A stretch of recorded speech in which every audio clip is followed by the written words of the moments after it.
Hello, No Frills teams. William Laddick here, league manager for the No Frills Volleyball League. Online today, talking to you about the validation process. Game day is upon us, finally, after a bunch of delays and a lot of bureaucracy, and I'm really sorry for that, but we had to do what we had to do to make things happen, so to speak, and we'll just leave it at that. So game day is coming up for you this week, for some of you tonight, in fact, because I'm recording it on the very first game night of the winter 2022 season, which is January the 20th. And I just wanted to review again what the process looks like for those teams that are going to be doing the validation process.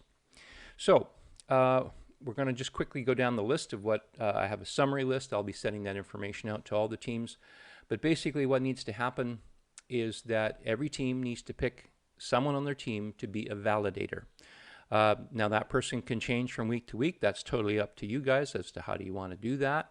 It could be the team rep, if the team rep wants to do it and to add to their already pretty big list of things to do, which would be nice actually if it wasn't the team rep because they have enough to do. But again, that's totally a team choice and you guys decide how you want to do that. The one thing that wasn't mentioned in the fall season is that there is an app available from the BC government, which we are actually recommending now that all the validators have on their cell phones. But you need a fairly modern cell phone in order to have this app work. And you would go to a BC website. We'll send the link over, but the BC website basically will allow you the ability to download it. You see it here. I'll send you this link that you can't see on the screen capture here, but yeah, you'll either have an Apple version, so you have to have Apple iOS 11 or later, and Android 8.1 or later in order to have these apps workable on your phones.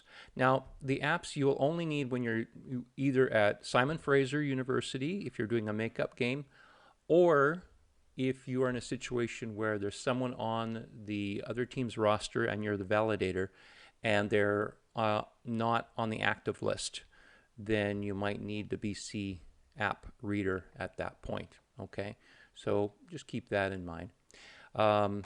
Now let's go down the list as far as what a validator's responsibilities and duties are. So the validator needs to get a copy of the team's roster, of the opposing team's roster for that game night. The best place to get that is either from the schedules page or the standings page. Doesn't matter which. You pick your poison. I'll pick the standings page. So go to the standings menu, click on standings, and then for this example, you'll see all the names in all the different divisions. You can click on any of the team names, depending on the team that you're playing against, to get access to the roster. I'll go down to the bottom and use the example team that I have, which is TBA. And it'll go, once I click on TBA, it'll go to the statistics page, which is the team roster, basically. Now, all of the players on this roster are actually activated because they have no designations next to their name. If you see the letters RE, in white letters in a blue ball next to the name, that is short for reserve, and that means that the player is not on the active list. They are on the reserve roster, which means that they need to be validated before they can enter the gym. Everyone else that you are going to be validating as a validator from the opposing team, again, you're validating the players of the opposing team as they come. They basically will just need to show you a piece of ID that verifies that they are who they say they are and that name is on the roster. Okay, so this roster that you're seeing on screen here, you need to either get a digital copy of it saved on your phone or print off a hard copy and have it on a clipboard and do it, pen and paper, the old-fashioned way. So whatever works for you is fine, but you just need to be able to keep track of, who's checked in, who's on the roster, who's been okayed, all that kind of stuff, just for your own records. Not that league doesn't need to see that. But there you go. So you need to validate the players that have an RE next to their name. If they don't have an RE, then all you need to do is see their picture ID. Their name on the ID should match the name on the roster. That's key. If they have a different name on the roster than they do on the ID, then they should have another piece of ID to verify that other name. I've run into a bit of a problem with first names because some people have different first names due to, cultural backgrounds and things like that. So just make sure that the names do match, okay? As a validator, it's a good idea actually to pick someone as validator who can come early to the games. It's good to be there at the gym at least 10 minutes before the start of the game so that you can start doing the process as soon as people start coming. So the first two people there should be the validators, and the validators should start the validation process by validating each other. Okay, so you do that real quick. The name should be on the roster. Now, if your validator is not a player on the team, that could be an advantage in some ways, because then that validator doesn't have to rush to get themselves warmed up and into the first game and that kind of thing. So if you have an extra player that doesn't have to play in the first game, that's an ideal guy or girl to be a validator. If you have a spectator, that's also a good person to be your validator, as long as they know what they're doing. And they can always access this video to find out more. But just keep in mind, spectators who aren't playing need to wear a mask all the time while they're inside the gym, because they won't be playing. So that's all information that you need to kind of keep in the back of your mind. So that is important.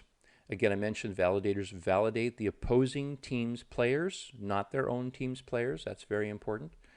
And it's always good to arrive early. Now, if the validation process, if it's possible, is best to be done outside.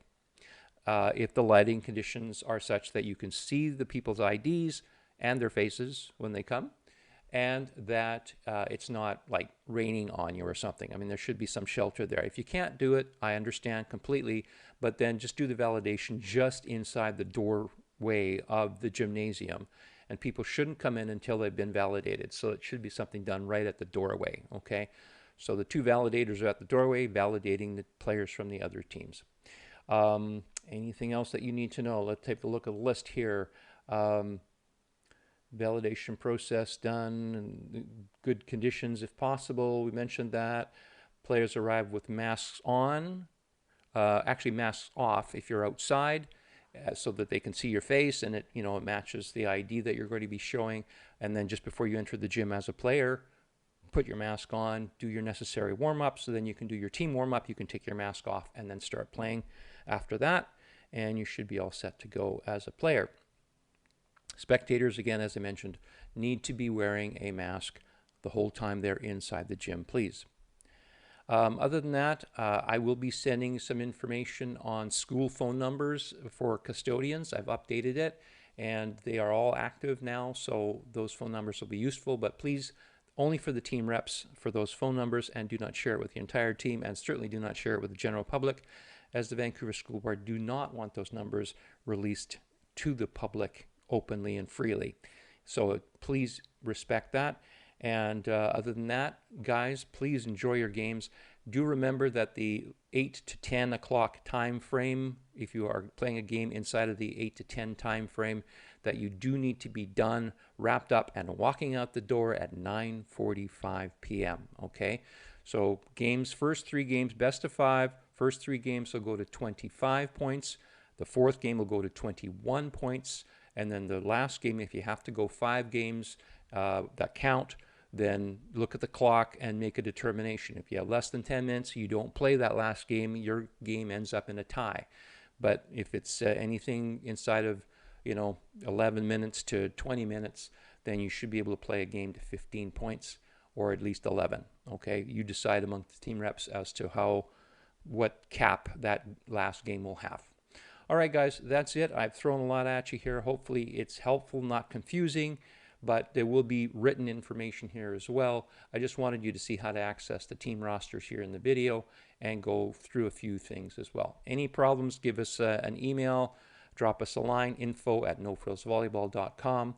If you're stuck on game day, 604-628-2384. You can give us a call there. on game day only, please. And that's it. Enjoy the first week of the season, guys, and the rest of the season too, and we will be in touch. Take care.